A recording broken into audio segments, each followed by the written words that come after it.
RCDs. Right. Going to do a video now on types of RCD. Okay, because there's been a rewrite of the regulations, and it seems to be a hot debate going on at the moment.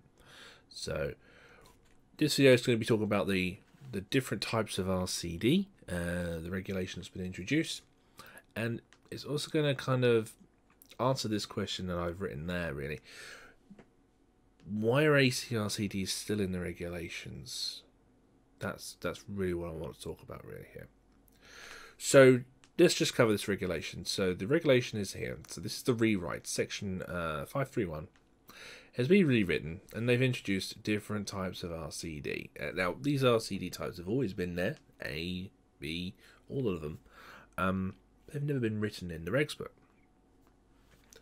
And towards the end, I'll talk about, how we're supposed to have done this prior to the 18th edition, but now they are in the 18th edition. Now, they're not all there. They've given 4. There are other types as well, but it gives us that that understanding there is a type to choose from, should we have not considered this before. I kind of want to take a spin on this regulation now, and whilst I understand why the regulation's been introduced to obviously help with this, I'm frustrated with this bit. The little bit here that says, for general purposes, the Type AC may still be used. I don't understand what general purpose actually means. Does general purpose mean RCDs for the purpose of additional protection?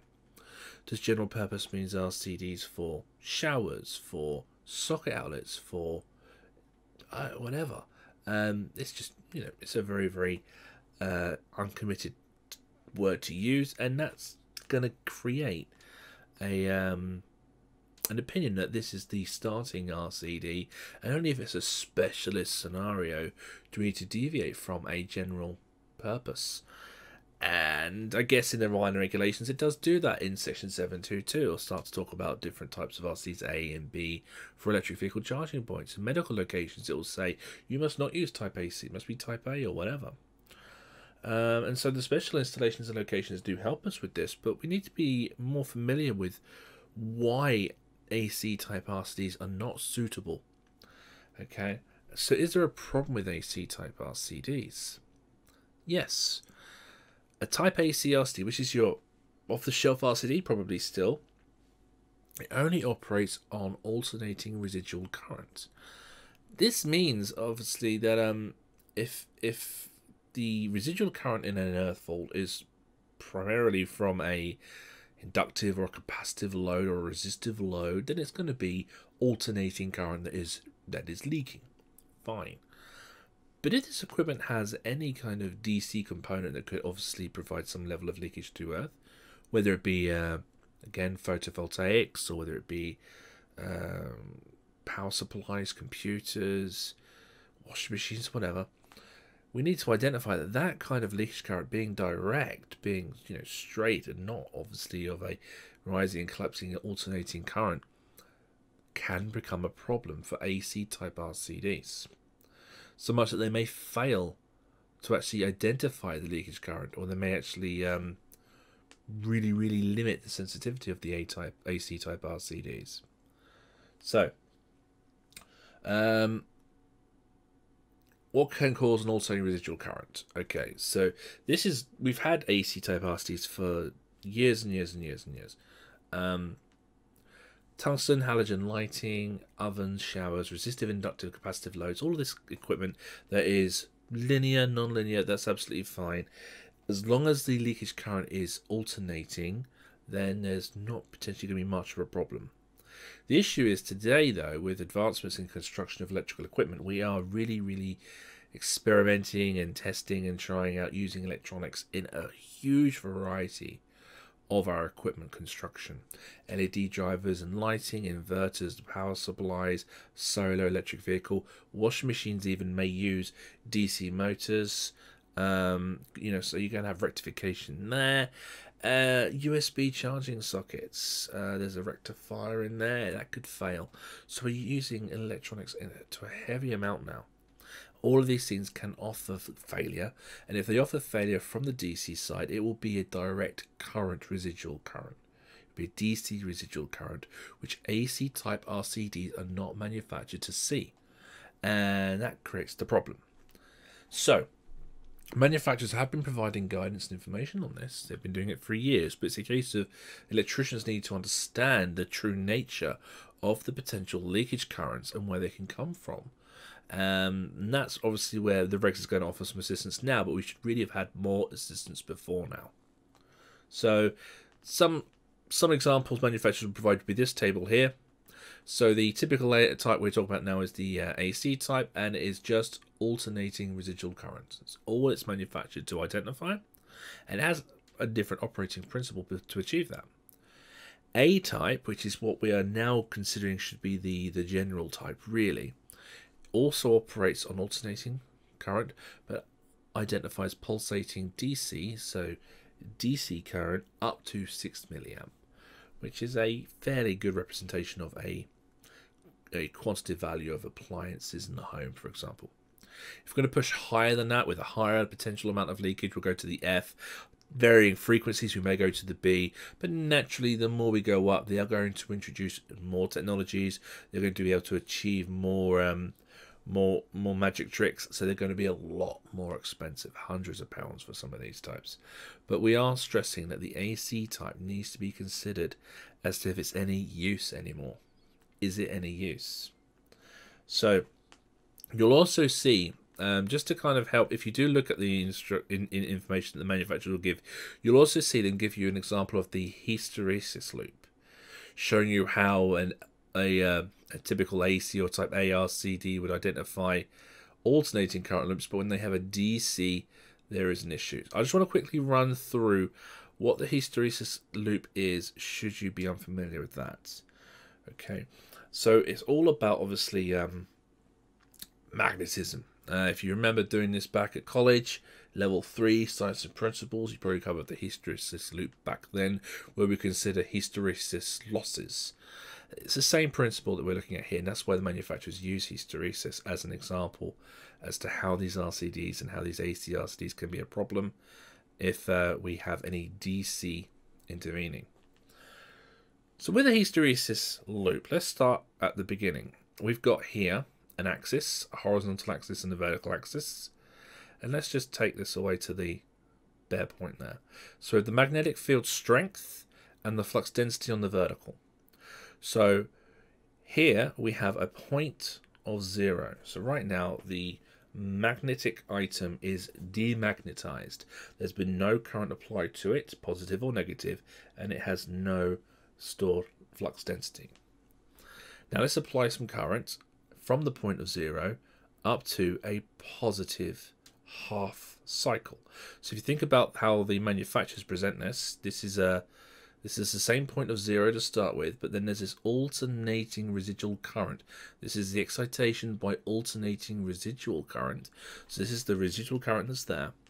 And as from a point of 0, it climbs to a positive peak of the half cycle.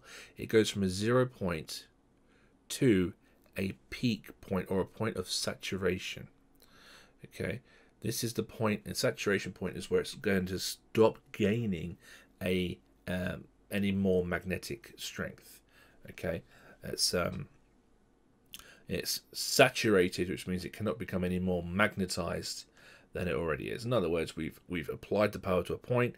That's the point of saturation.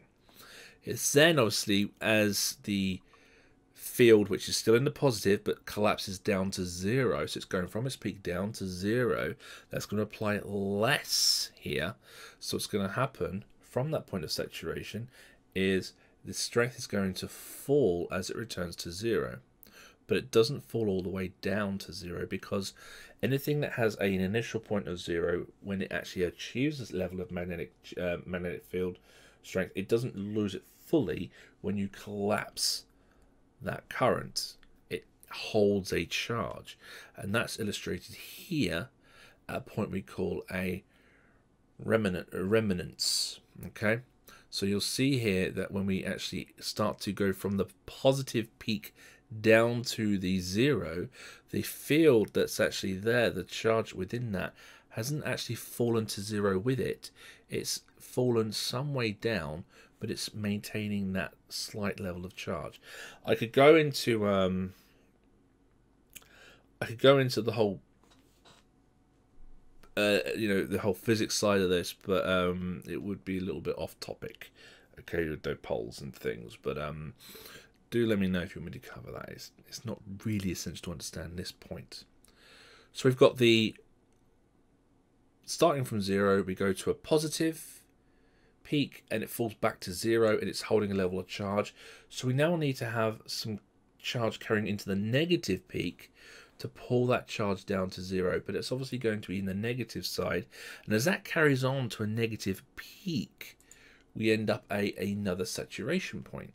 So we started at a 0 point of charge to a positive peak on the positive cycle, and we've then gone all the way to the opposite negative peak on the negative half cycle, and there are two saturation points. There are 2 points of peak current. In this case, we're talking about, again, residual current. So here's an alternating residual current peak and an alternating residual current negative peak. It's AC, so it has positive and negative peak of residual current. That creates this hysteresis curve here. And then we get to this other saturation point, then it's going to start climbing back up to zero, where it joins the, basically it's going to repeat this. Now, it doesn't go back to zero, because when it goes from a negative charge peak, as it goes back to a zero level of strength, it's not going to offload all of that magnetic field. It's going to stop here, just like it did on the positive cycle. It stopped halfway downish. Here on the negative cycle, it's going to stop about halfway upish. And then when you apply to the positive peak, it then creates the full loop, which looks like this. And this is called a complete cycle, or the hysteresis loop. Now, when you go back then to how the manufacturer illustrates that, you can see that illustration there. Now, it's a narrow hysteresis loop, so this is obviously a much thinner field. Obviously, larger solid magnets have thicker hysteresis loops, but obviously much thinner film. Again, this is going to be a toric coil. We'll have a very thin hysteresis loop. This is the hysteresis loop of a Type A RCD, I believe, because the ACs have a slight kink at the top. Okay. In fact, I've got a slide with that just there. There we go. So here's an AC type hysteresis loop, and here's the A type hysteresis loop. And the thing to note, if you remember this remanence, which is the point where it no longer actually, it still holds a charge, but it's idle. It actually, on the AC type, is much larger. So when you've actually powered that up from zero all the way up to its peak, and then you start to collapse back down to the zero, so it's gone from a zero current to a positive peak down. So that's basically one cycle of the AC waveform. It's holding a lot more charge than if it was an A type RCD. Okay, the remanence falls a lot lower with the A type than the AC type. Okay, principle of the two different RCDs. But they both operate in these cases though with alternating current. So you have an alternating current there, and this is illustrated here. There's naturally going to be, after one there, there'll be a negative peak, which is illustrated with the tail of the hysteresis loop there, that half. So the manufacturers have illustrated this principle here. So this is one example. I think this was Eaton's example. So you've got the alternating residual current going down. There's the alternating residual current, and then this hysteresis loop is created, and then this loop creates a field there, and it's the voltage in this that will then be induced into the sensitive coil in the RCD, which will then be rated to its setting. So we need to have this here is where we actually get a resulting magnetic flow. that is actuated, it says that they're actuated, okay, that will create the induced voltage into the actual sensitive coil. Now if we jump over to this other side then, this other hysteresis loop, which I'm slightly blocking, you'll see that the whole thing has shifted along the h-axis by a representation of the DC residual current. And that DC residual current shifts it along because that's a constant current. That's not an alternating current. So wherever it starts from, it's going to be a new starting point. And this is what we would call, this is where we would say that this because it's a DC current, you'll notice that this is all to the right of the axis. Okay, so this whole thing is to the right of the axis here, not to the left and the right equally, like this hysteresis loop. This is to the right more. This is where we say it has a bias.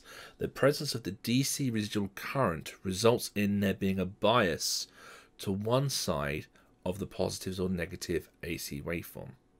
And because it has that bias, we require, when we have this DC current, a device that will actually monitor, we're considering that bias, and that's what the pulsating DC is like, where it's monitoring one side of the waveform. So how's the hysteresis loop affected with this kick by the DC?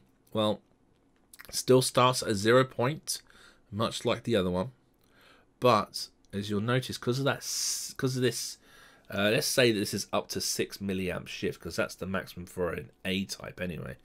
Because of that shift, then we apply the AC residual current onto that.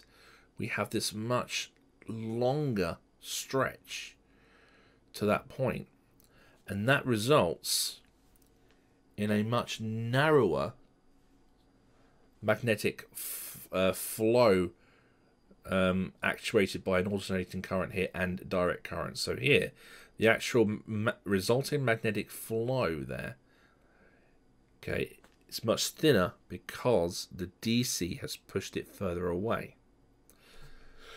The conclusion is it's much less likely for an alternating current, residual current, or an alternating residual current to be detected in that small window when a direct current is also in place. So it'll work on two principles. It'll work on the alternating current principle, similar to this method, when there's no DC current leakage. That's fine because it wouldn't have shifted over. But once it has been shifted over, it's going to obviously work through another means that will not stress or particularly work on alternating currents. So this is an example of why we have an issue with AC RCDs. AC RCDs purely work on this principle here, and if we introduce DC residual current into our equipment that actually is only protected by an AC type RCD, we're going to have this scenario where it's been shifted over with a much thinner window. This is why it might become blind, in the words of the manufacturers, or it might become very less sensitive or very unreliable, because it's going to be obviously the likelihood of catching the voltage induced of the voltage created here induced into that coil. It's very unlikely. Similarly, another thing that is a problem with alternating current RCDs, AC type RCDs, is if the equipment obviously offers a varying frequency. If we have increased frequencies, then this frequency of the residual current will be so rapid that it won't actually capture. It will rise and collapse quicker than the actual voltage can be induced into the coil, into the actual toroid coil.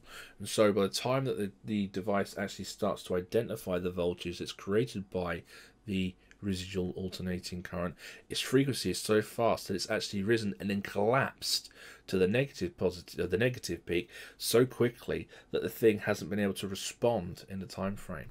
So quicker, higher frequencies, DC currents, both are problematic to AC type RCDs. Another manufacturer bit of information, this is the Siemens one, is here.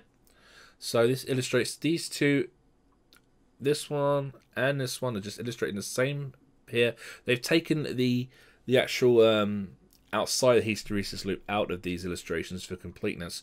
Okay, but the actual main line there, this main line, is still in there.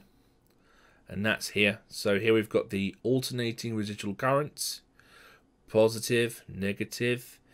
Okay, and then the tripping signal that's generated by the alternating current here. Okay, it's good. Good alternating current equals good alternating signal. Easy to achieve. But if we have a DC residual current, it shifts over here. Okay, so this one is the modulation with the AC residual current. And this 3 is the superimposition of the DC residual current, I delta DC, with the AC. So there's been that shift, and then there's AC. And that's resulting in this thin window here. Tripping signal on superimposition of DC residual current with AC residual current, total residual current. So it's all the way over there. Okay. And that is a tiny window that's not going to achieve sufficient voltage to actually be imposed onto the, or for an EMF to occur to be imposed onto the toroid coil. It's not good. Not good. Okay. That's why the manufacturers are showing that if you do some reading on these RCDs and you see these, that's why they're illustrating them. Okay, it's all back down to the understanding on magnetism and understanding about the, think of them as windows of opportunity for the actual actuating current or the voltage to be opportunistic, to then be induced into the toroid coil. And with an AC RCD being subjected to an alternating residual current, fine. But if we subject the DC to it, it's such a smaller window that it's unlikely to be of substantial enough voltage to create the EMF to be induced into the toroid coil. So the answer is, do not rely on alternating current RCDs to protect against any current that is direct. It's going to create this problem. Okay. So the next question really is, why is this now a thing? Why is this now something that's being discussed heavily online and all that? Why wasn't this a thing before? Well, it has been covered before, but very badly. This is a rewrite of a regulation in BS 7601. Previous to this, it wasn't mentioned. There was no mention of that, different types. It was covered in a couple of different areas from a do-your-own research perspective. You know, let's remember that the one regulations isn't what we need to work to. It's what we need to work from. And that is very important. Where we would have approached it before, and we have picked up on this before, is using the external influences in chapter in Appendix 5. Appendix 5 gives us external influence category, one of them being DC current and an AC network, AM7, and that gives us a regulation 321.10.1.7. Great. You go to that, and then you realise there's nothing there.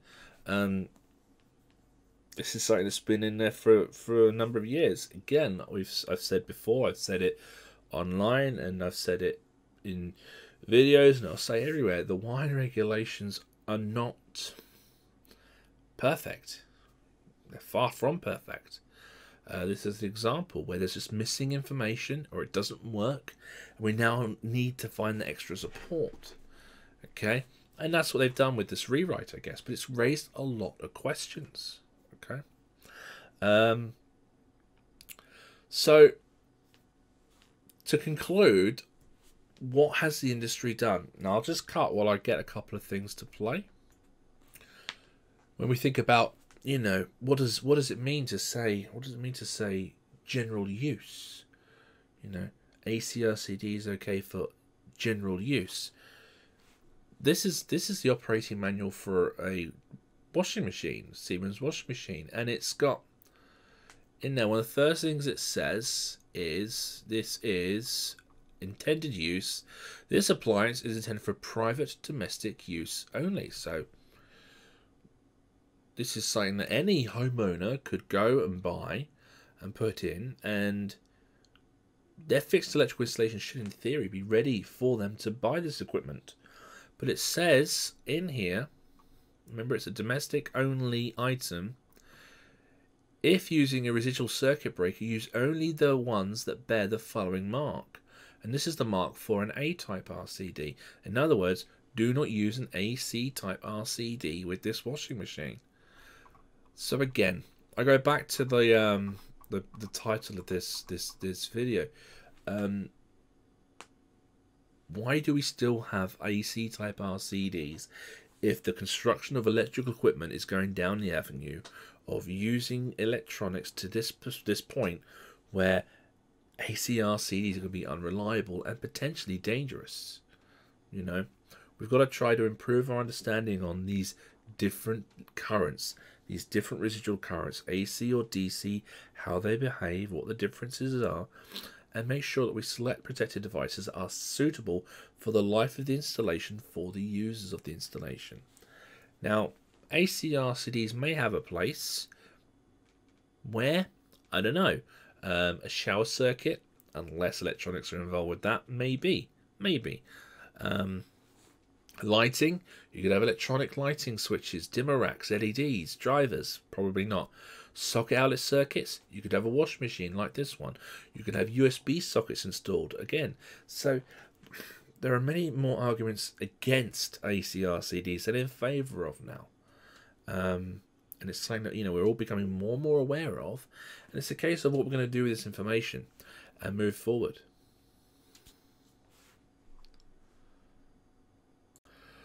Okay, so you all know this place. Some electricians use this because it's just easier, more practicable. So you go here, you go for an RCD, and what you end up with is AC, AC, AC, AC. They're all AC type RCDs. This obviously is a contributor towards the problem. We've just not had the ACRs, the A type, the B type more freely accessible in the industry. They're very expensive. We've not had suppliers support us with our requirements to obviously select these devices. We are now seeing, as seen in another video from GSH Electrical, where they went to a Lex exhibition, we're now seeing the likes of Hager have created an 18th edition consumer unit, and they're putting in 100 amp RCDs A-type as standard, mainly from a common sense opinion. 100 amp being a rated current of an RCD to accommodate the current being pulled through. A-type being a sensible decision with regards to this problem.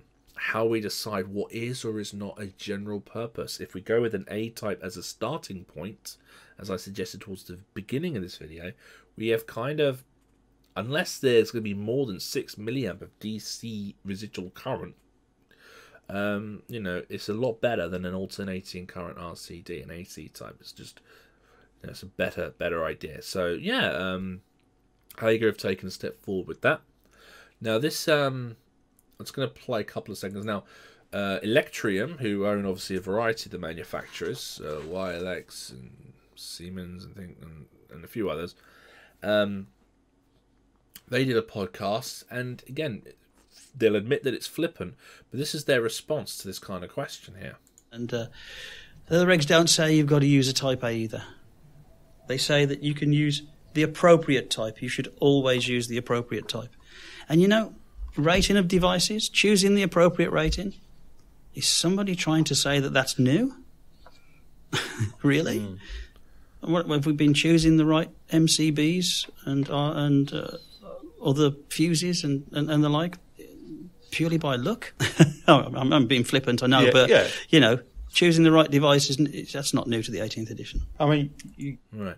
So there's going to be no obviously recognition that manufacturers haven't offered support, haven't offered opportunity to be provided with more information. To be fair, the information has always been available. It's one of those things where many electricians just don't choose to dissect all of the manufacturer's technical jargon to fully understand the information there.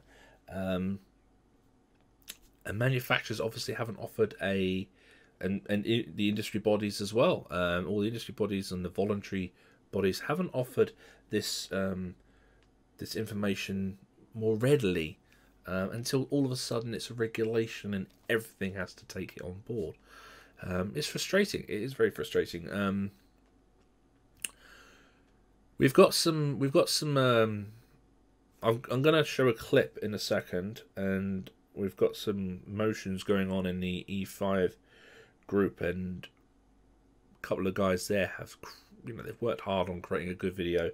But this is something. I mean, the founder of E5, Paul Meehan, this is something that he's had on his radar for years and years and years, because he's in the rail industry, and things like things like electromagnetic fields being impacted impacting RCD's effectiveness is something that's been on his radar, and it's like he's been proactively working with for years. So this kind of thing isn't news to him at all, but the frustrations are there. So he's working on a video now with a couple of guys through E5. I'll show a clip of some of the content in a minute, but I do recommend that you go to that, where he'll actually talk more from a practical application about why these RCDs aren't behaving as they should when they're AC type in an environment subjected to DC residual currents, and more about the testing methods and the solutions that we can have. All right, I'll put a clip on as we leave this video, and I'll catch you in the next one. Cheers. 17, 18, and with time and wear, these will also change the characteristics of the device. So that's fine. So you've now tested it, you've certified it, jobs are good. And 6 months later, husband's received a shock. You've got to go back and you're thinking, well, what have I done wrong? First thing you'll do is you get your tester out and say, well, the RCD works, not a problem at all. So again, you'll do your RCD test, you obviously make sure power's on, you go half times and it won't trip, and you think, yeah, fine, there's no problem here. You'll go to 1 time, and what you'll also do then, you'll do 1 time and you'll make sure it trips, because jobs are good, and it should trip out within 300 milliseconds. Oh no, there you go, it's not tripped out. What's happened there? Well, what I've actually done is I've just injected 250 milliamps of DC current. Now I don't know that, because I've just done my 1 times test, so I'm thinking, well, this is a mystery. How do I solve the mystery? I know what I'll do. There's a problem with the RCD, I'll push the trip button. That's what I'll do. So I'll push the trip button. No, it's not working. Bugger. Okay, so the trip button does not work. It's saturated with DC. So I've got a problem. So I'll tell you what I'll do. I'll do a ramp test to see if I can unseize it. Maybe there's something I'm not aware of. I'll do a ramp test and I'll see what...